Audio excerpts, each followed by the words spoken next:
Salut à tous, on se retrouve aujourd'hui, on est à la piste à Albé. Il y a Rémi qui arrive, Rémi Rivet, que vous avez vu dans la vidéo précédente où j'annonçais mon objectif pour ce marathon de Paris 2025.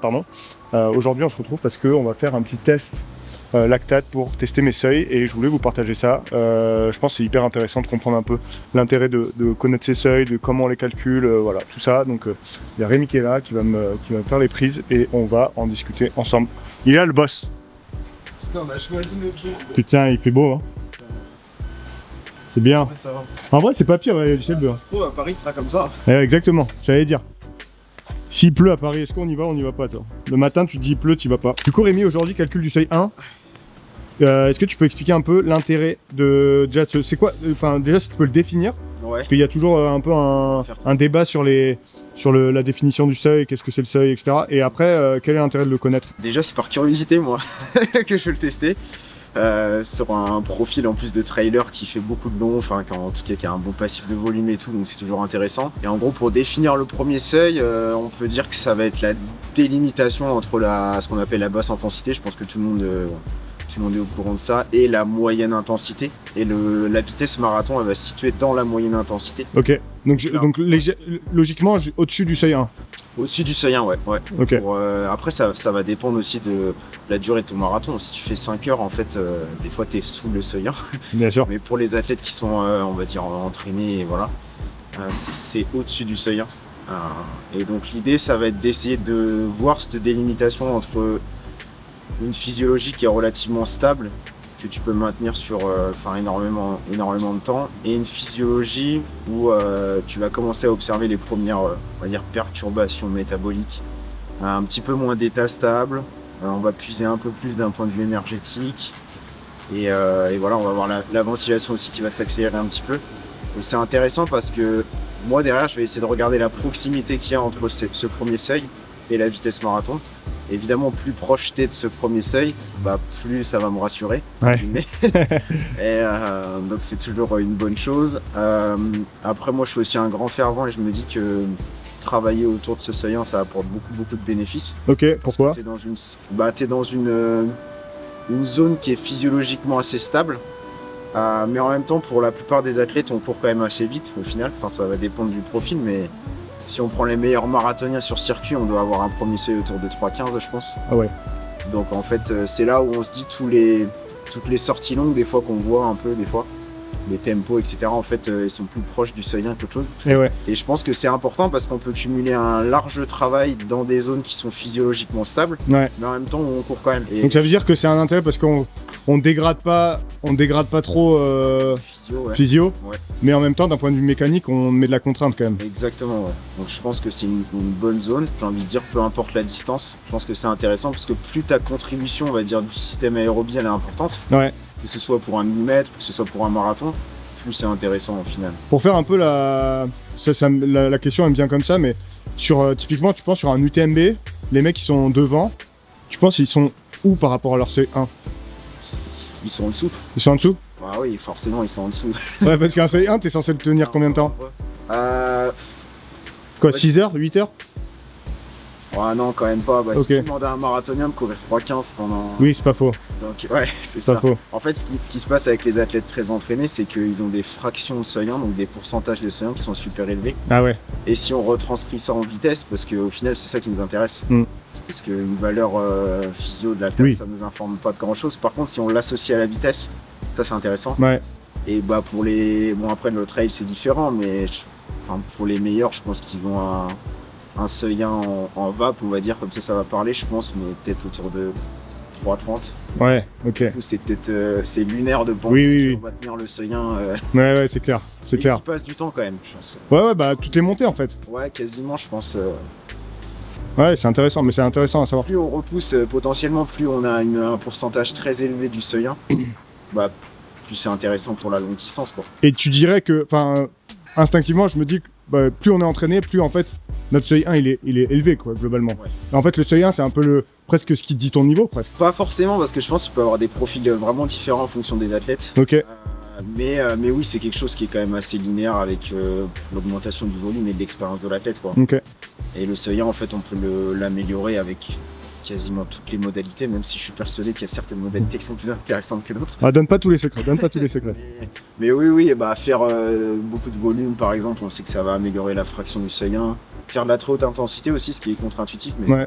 ça améliore beaucoup le seuil 1 aussi. Mais dans tous les cas, je pense peu importe la discipline, le seuil 1 c'est quelque chose d'intéressant. Instinctivement, est-ce que tu as un prono sur mon C1? Aucune idée. Ouais, je sais.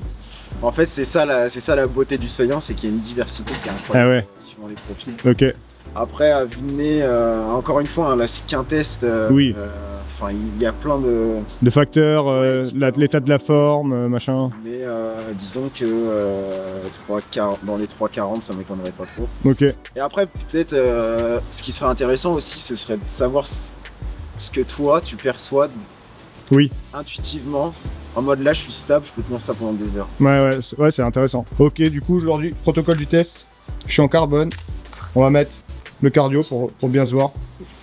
Ouais, j'ai pas pris les carbones les plus rapides, mais elles sont quand même pas mal. Mais je pense que c'est intéressant, non, de se mettre dans les conditions de course, non, un peu. Alors ça va être vraiment la philosophie de celui qui teste. Ok. Ils vont dire, bah, vu que on cherche des valeurs qui vont être utiles pour l'entraînement et qu'à l'entraînement, on n'a pas toujours les carbones, on Ouais. va les utiliser. Moi, je pense que si on fait des séances qui sont assez spécifiques seuil 1, j'ai envie de mettre toutes les chances du côté de l'athlète pour qu'il soit efficace sur tous les plans, quoi. Ok. Ouais, en fait, on va regarder ce qu'on appelle une cinétique, donc l'augmentation progressive de la lactatémie. La valeur en elle-même, c'est comme je disais, en fait, c'est hyper dépendant. Ouais. Des gens, quoi. Ouais. Même si c'est quand même modulable avec l'entraînement, mais globalement, c'est quand même assez personnalisé. Ok. Mais là, l'idée, ça va être de se dire, bah, à l'intérieur de ces valeurs qui sont personnalisées, à quel moment on observe une inflexion et quelle est la cinétique de la courbe. Pour les athlètes d'endurance, souvent, c'est plat très longtemps, ouais. Et sur la fin, mais vraiment sur la fin, pourquoi? Parce qu'ils ont un pourcentage qui est élevé du seuil 1. Ah ouais, ok. Ça monte, mais plus loin, quoi. Ok. Ok, intéressant. Bon bah c'est première pour moi. Ouais. Faut pas avoir peur du sang, non, ça va.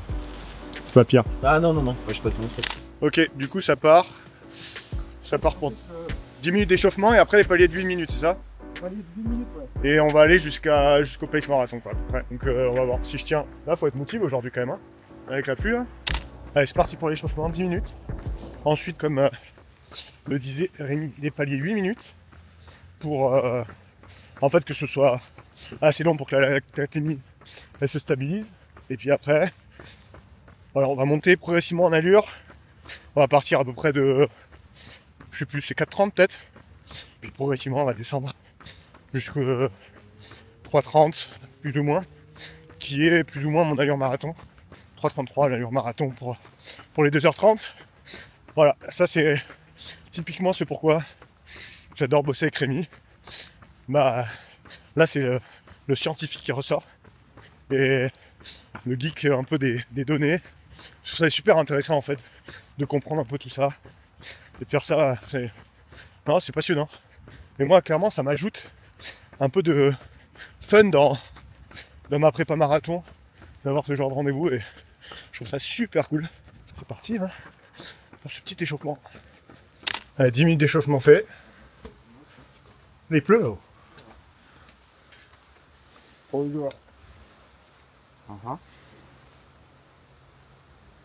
Du coup, là je pars sur 4,40 là. Ouais. Ok. Allez, c'est parti, 4,40.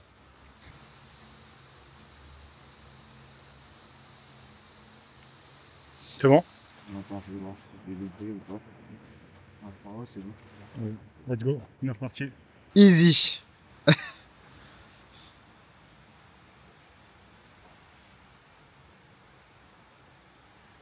Est-ce que pour une fois, Simon Duguay va réussir à maintenir les bonnes allures? 5 minutes. 4,20. On est à l'allure de jogging de Simon.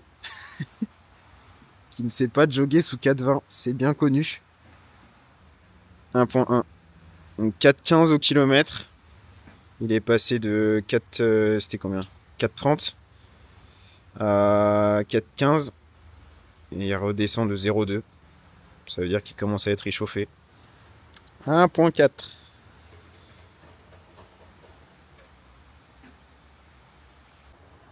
Allez, on vient de passer le palier. Bah ouais, mais t'as couru trop vite encore. Ouais, putain. On va voir. Là, je viens de faire 8 minutes, enfin 7 minutes 30 à 3,42. Je sentais que la respiration, elle avait un peu... Ouais, ouais, au cardio, je suis monté un peu. Après, au niveau des jambes, je me sens facile, tu vois. Un 7, putain, t'es complètement... Vas-y, bah... Ça veut dire quoi un 7? Bah... Je suis pas encore au seuil? Non, je pense, mais là, on va pas tarder. Je pense que la prochaine, ce sera la bonne. Ok. Bah, du coup... Allure quoi? Allure marathon ou moins? Non, non. 3... T'as fait quoi? 3,42? T'as fait 3,42? Ouais, 3,42. 3,35? Ok. 3,35. 1,7. 1,7, allez, c'est parti. Donc là, on est passé au palier. Il a couru 3,43 au kilomètre autour de la piste, donc il y a peut-être des ajustements à faire, mais ça fait 1,7 et donc une élévation de 0,3 millimol entre l'ancien palier et ce palier-là. Donc à mon avis, le prochain palier, ce sera le bon. Et j'imagine qu'il ne respecte encore pas les allures et qu'il est en train de courir à l'allure marathon au lieu de 3,35. Donc là, on est passé de 1,7 à 2,4. Et 2,4, à mon avis, il avait couru à la vitesse marathon. Donc là, on a clairement dépassé le premier seuil, ça c'est sûr. Le premier seuil qui est estimé du coup à 3...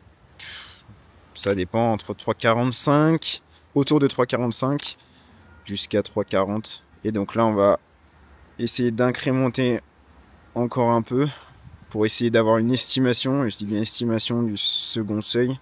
Donc là, il est parti à 3,25. Et donc là, l'idée, ça va être de voir l'évolution entre ce palier-là, donc 2,4, et le palier d'après, et de voir si l'augmentation n'est pas trop drastique, pour essayer d'estimer le MLSS. Mais je pense qu'en plus, ça glisse. Le second seuil, il doit être autour de 3,25, quoi. Et ça, t'es censé le tenir sur semi? Tu peux même courir un chouïa plus vite. En fait, ça dépend ce que tu définis. Après, bon, on est à... Mais... Ouais, oui, oui. Mais ouais, je pense entre 3,25 et 3,20, c'est tenable, quoi. Avec le bon setup, avec ouais, voilà. Puis avec de la nutrition un peu. Ouais, et puis avec l'entraînement, quoi. Aussi, oui, il n'y a pas de nutrition, ouais. Pas de nutrition. Ouais, ouais. Et avec un groupe et tout, je pense que c'est différent. Ouais, puis après... Potentiellement, après... Puis après, j'ai encore un peu de marge pour progresser aussi. Oui, c'est sûr, ouais. C'est sûr. Inch'Allah. Du coup, je pense, ouais, le premier seuil, ça devrait être autour de, on va dire, 3,45 à 38. Encore une fois, ça dépend aussi de la longueur des intervalles. Parce que là, j'étais sur 10 minutes, mais ça veut dire que si tu fais de l'entraînement et que je te dis de faire des longues reps au seuil 1, tu vois, typiquement, ce que je te mets en sortie longue, par exemple, des 3,50, bah, c'était dans l'idée de travailler le premier seuil, mais vu que les intervalles sont des fois d'une demi-heure ou plus, tu peux potentiellement un peu plus dériver. Ouais, je vois ce que tu veux dire. Donc ça, et puis pour le second seuil, autour de 3,25, on va dire. Ouais. Ça, c'est dans les clous de ce qu'on travaillait sur le pace semi, c'est-à-dire des 2 km, 6 minutes, plus ou moins. Enfin, 7 minutes. Pardon. Ouais. Donc là, en fait, je pense qu'on était pile dedans, quoi. Et je pourrais peut-être même les appuyer un peu plus. J'aurais pas dû faire ce test-là. J'aurais peut-être dû les appuyer un peu plus, tu vois. On va te dire. Mais bizarrement, je pense que le seuil 2, il faudrait peut-être appuyer un peu plus. Le seuil 1, il faudra rester là où on est. Plus ok. Je pense que c'est pour l'instant. Pour illustrer un peu ce que dit Rémi sur ces séances au seuil 1, au seuil 2 qu'on a fait récemment. Typiquement, si je reprends, ça devait être un dimanche. Voilà, typiquement ça, j'ai fait 30 minutes tempo. Là, c'était vraiment l'idée de travailler autour du seuil 1. Et là, bah, voilà, encore une fois, j'ai couru trop vite. Donc, bah, quand on court trop vite, on n'est plus dans les allures, on n'est plus au même seuil. Hein, comme c'est l'intérêt aussi de faire ces séances-là, d'essayer de calculer un peu les seuils, c'est que du coup, on se rend compte qu'on n'est plus du tout dans les bonnes zones pour travailler les bonnes adaptations. Je trouve que faire ce test de mon seuil 1 avec la lactatémie, ça me permet vraiment d'essayer d'imprimer ça, même si je le sais depuis toujours, hein, que je cours trop vite sur les séances de manière générale. Et après, une autre séance intéressante, je trouve, qu'on a faite récemment, c'est une séance de 5 x 2000, même très récente. Et bah là, 5 x 2000, pour le coup, j'étais vraiment autour du seuil 2. Donc ça, c'est vraiment intéressant. J'ai fait voilà, 3,27, 3,27, 3,26, 3,26, 3,25. Plutôt travail de seuil 2 sur cette séance de 5 x 2 km. Et ça, pour le coup, ça va être vraiment intéressant pour le semi-marathon de Paris. Bah, tu peux essayer de faire un 3,50 pendant 5 minutes, juste pour voir. Ok. Comment ça dérive? Bah surtout, normalement tu vas retourner plus bas quoi. Ouais, ouais. Vas-y, on essaie. 5 minutes à 3,50.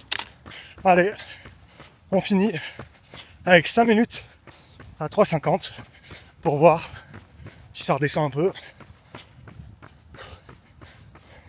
Pas évident cet exercice, hein. Le dernier 2000 là, en 6,40, on commence à piquer à 3,20. Mais bon, ça va donner des idées super intéressantes pour la suite de l'entraînement. En fait, ce qu'il disait Vincent Guillot dans le podcast que tu m'as conseillé de lui là, c'est que mine de rien, ça coûte quand même un bras. Hein.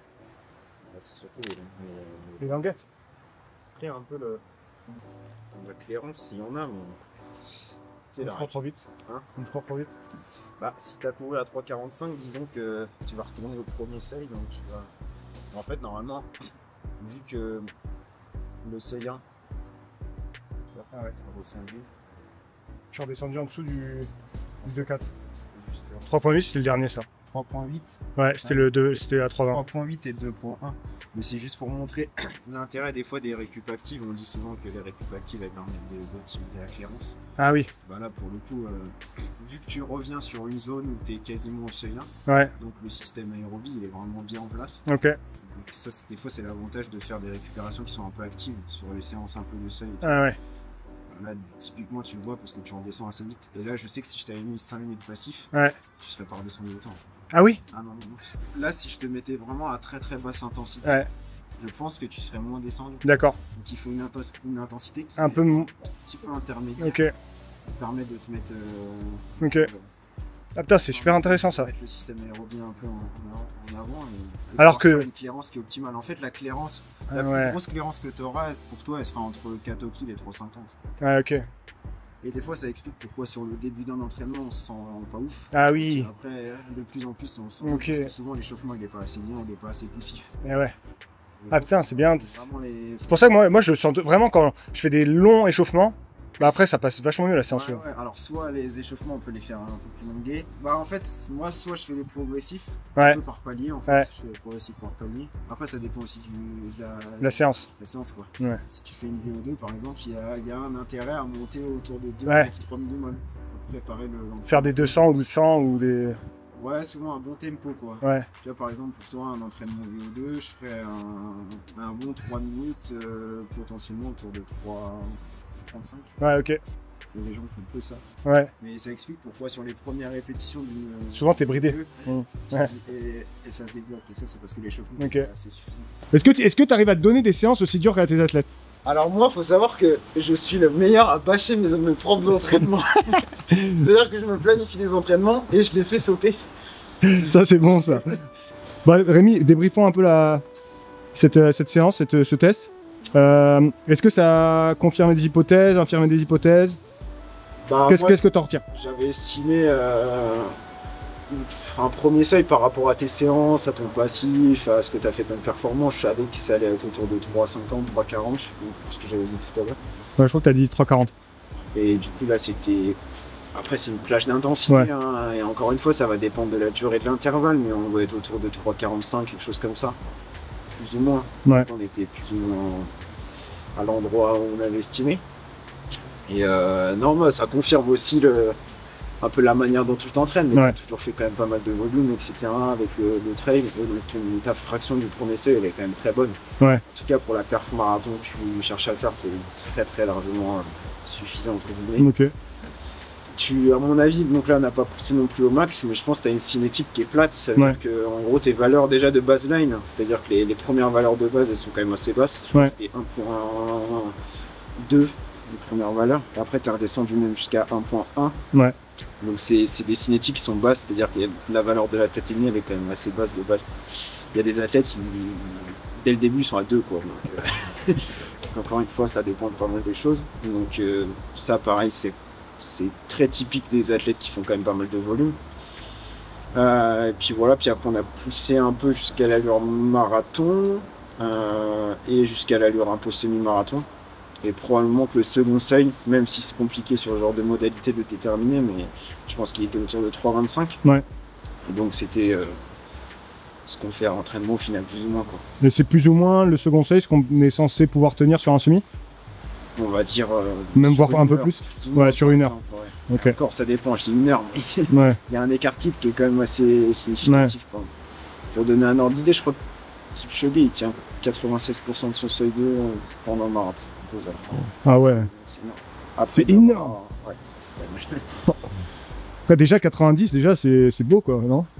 Ouais, mais quand tu penses, si on regarde en termes de vitesse, 90% de 3,25, oui. En fait, t'es 3,40, t'es au seuil, c'est vrai, t'es au seuil en fait. Ouais, c'est vrai. Et ça, c'est la particularité des athlètes qui sont entraînés, c'est-à-dire qu'ils poussent tout en fait. Et ouais. Ils poussent tout, et du coup, après, faut trouver le plus gros levier de progression quoi. Et là, potentiellement, le levier, c'est important pour moi de travailler le seuil 1. Ouais. Mais je suis pas sûr qu'il va être discriminant non plus, tu vois. Ouais. Je pense que. C'est dommage, c'est ce que je préfère faire. Franchement, c'est ce que je préfère faire. Les seuils longs. C'est un là, putain, t'es trop bien. Mais tu vois, après, tu peux te sens actif, mais... dans le domaine élevé, donc travailler entre les deux seuils, plus ou moins. Ouais. Moi, je suis un bon partisan aussi de ça.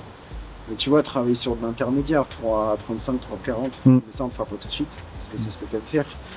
Mais voilà. là, pour l'instant, t'as encore un levier sur le 3,25, 3,20. Ouais, c'est sûr, c'est sûr. Et après, amener le reste sur les autres. Ouais, top. Trop bien. Maintenant, rendez-vous pour dimanche pour le premier double seuil. Dimanche, premier double seuil. Alors, franchement, j'ai regardé les allures, je me suis dit, wow, mais ça va être une bonne journée. Franchement, c'est ok. Hein. Non, franchement, c'est ok. J'ai pas modifié la séance, mais je crois que ça doit être 3,40 la séance du matin. Oui, c'est ça. Non, c'est même 3,45 je crois que t'as mis. C'est quoi 3 x 10 à 3,45.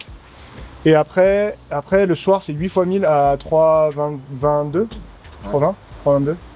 Non, 3,25 peut-être même. Quand il pense sur un palier de 3 minutes à 3,45, tu vas être sous le premier seuil. Ouais. Et sur des 1000, du coup, qui vont être courus en 3,22, donc un palier de 3 minutes, tu seras sous le seuil 2. Ouais. Et la particularité du second seuil, du double seuil, pour les gens qui s'y intéressent, mais en réalité, la première séance, elle est plutôt proche du seuil 1. Et ouais. C'est pas un double seuil en mode double seuil 2. Hein. Ouais, c'est ça. Une première séance qui est très proche, voire sous le seuil 1. Et la seconde séance qui est sous le seuil 2. Ouais, mais c'est ça, quand on dit double seuil, en fait, ça veut rien dire. Mais... Enfin... Bah, surtout que les cotes d'effort, au final, oui. Elles sont 5-6 sur 10. Quoi. Oui, c'est sûr. Donc c'est pour ça l'intérêt d'être contrôlé et tout. Et donc au final, la séance a été pile dedans. Ouais. Allez, bah dimanche.